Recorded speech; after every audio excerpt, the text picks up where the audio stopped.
aim is to create a space where we can have basically a people's rally and try and bring that voice closer to the ballot center.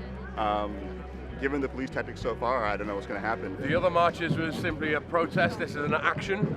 Absolutely no way will I react to police violence, but I will get into the compound. I think particularly I'm going to get arrested for that. One thing is to make sure that people know what their legal rights are when they're at the demonstration, and that they know what the police are and aren't allowed to do. This one is more focused on the lack of access for a lot of NGOs right now. They've saved money, they provide the technical resources needed to do a proper treaty and analysis, and yet they're being cut out outside of the process. Today, we expected to have at least 90 delegates in here, but not one has been allowed in. This person, I need to take back. What is the criteria, to get inside or not? Why Friends of the International not I did not make the decision, sir. I'm not able to speak on the decision. But you should, sir. You should explain us. I do not have the information to pass on to you. And when did they inform you wouldn't be allowed? Oh, we didn't know we wouldn't be allowed until we got to the security check when our ID cards were scanned. He not only had his non-governmental organization pass, he had the secondary pass, which NGOs were required to get in the last few days. And so security was escorting him out. José Bové, the European Parliament member from France, was questioning security about why Nimo Bassi was being removed, and they started to move in on José Bové. And what we are seeing, that the debate between the NGO, the poor people, and the governments is no more possible at 2 days of the end of this meeting. Join the People's Assembly! Join the People's Assembly! Join the People's Assembly!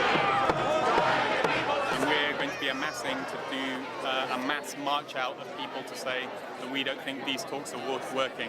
We're going to be meeting the protesters who are coming from the outside of the talks, and we want to hold this People's Assembly within the grounds of the UN, where we're going to be talking about real alternatives rather than the false solutions that are being talked about in here. Reclaim power! Climate justice now! Climate justice now! We're from the Navajo Nation in Arizona in the United States, and we're taking part of this march because our world leaders are not doing a good enough job to protect us from climate change.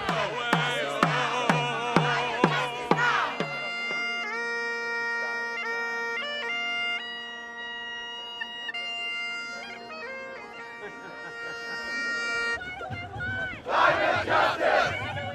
Now!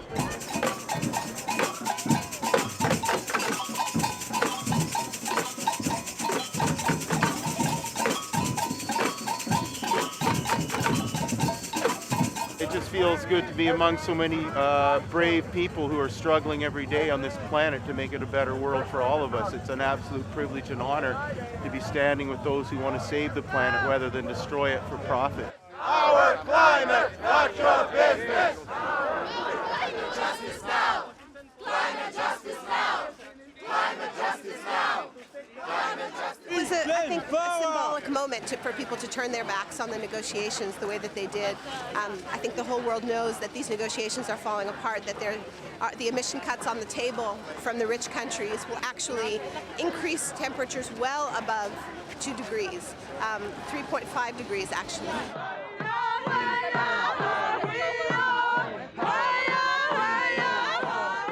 We are here because we defend people's rights. We are here because we defend indigenous rights.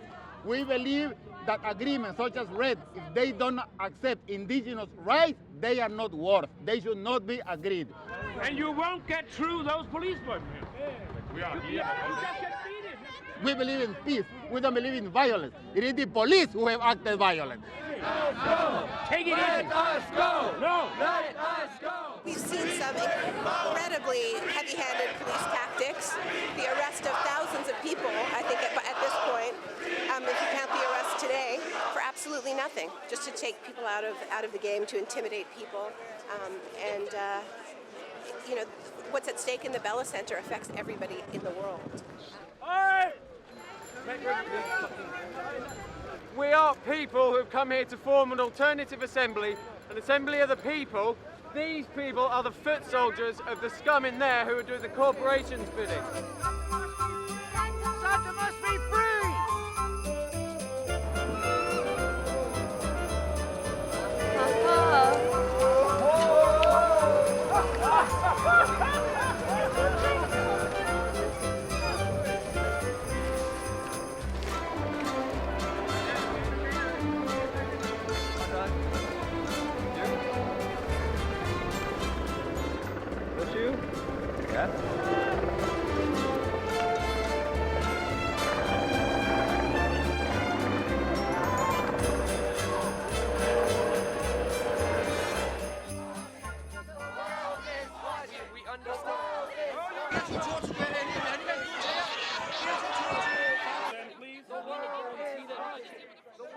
Indigenous peoples, and we're trying to join our friends to have this People's Assembly.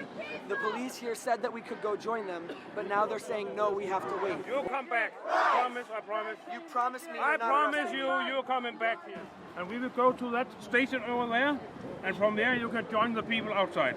But not this way. So I will let them know that, but they may want to make a decision to very peacefully still come anyway. And if that's the case, then that's their decision. Yeah, but then they get arrested. That is shit, because the police would hit them. Why that? Because we're here non-violently and we know that we have the moral higher ground. It's unacceptable for police to hit peaceful protesters. I know, but you get arrested.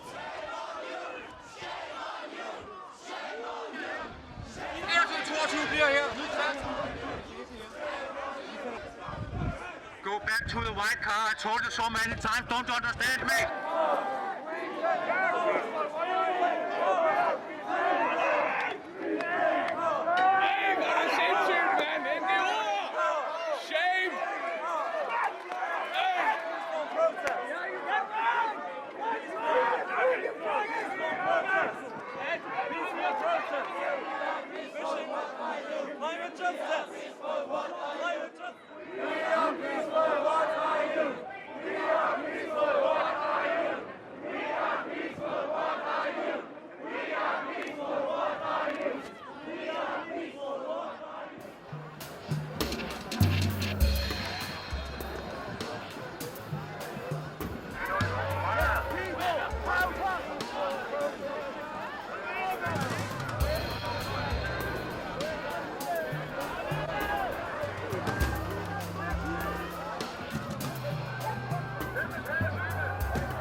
I've just been speaking to the people who walked out of the conference in solidarity with us. They came to the police line and they tried to get through. Unfortunately, the police were just too violent and wouldn't let them through.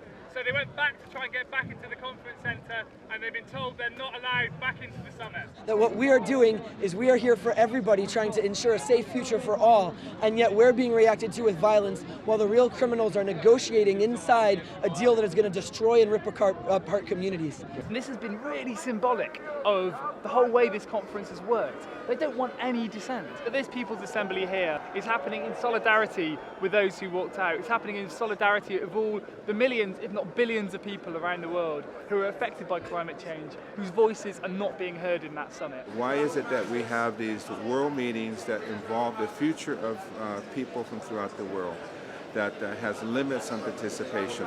You know, they can make plans to have larger facilities and people's assemblies to where people can have a democratic and transparent process to take part in these climate talks.